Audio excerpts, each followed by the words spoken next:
let's look at the 18th proposition of Euclid's Elements, Book 3. So now the proposition says that if a straight line touches the circle and if we draw a line from the center to the point of contact, then that line will be perpendicular to the line touching the circle.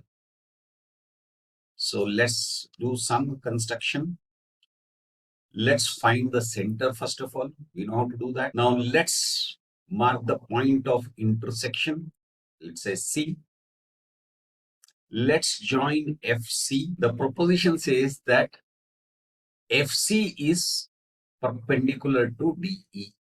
Now again we will use proof by contradiction. Let's say FC is not perpendicular to DE. There is some other point on this line. When we join it to the center of the circle, then FG is perpendicular to DE. Let's assume that. Let's mark the intersection of the circle with this line FG. Remember, we can't, visually prove it. In the sense, we have to take it step by step and explain our reasoning. So here, if you notice that angle FGC is 90 degree. It is a right angle based on our assumption. Now, if this is 90 degree, that means the other two angles have to be less than 90 degree, right? That means FCG is an acute angle. Now, since FGC is greater than FCG, that means what? FC is greater than FG.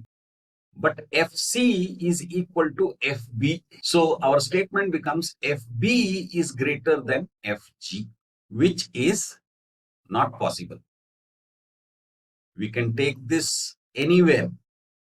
It will always be the same case. So that proves that FG is not perpendicular. And since no other point will satisfy that, we say FC is perpendicular to D.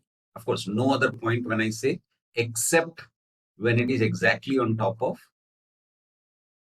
FC. So that was proposition 18 of book 3 of Euclid's Elements. Again, let me remind you, there is a link to a PDF book which describes all these propositions. Please feel free to download it, refer to it.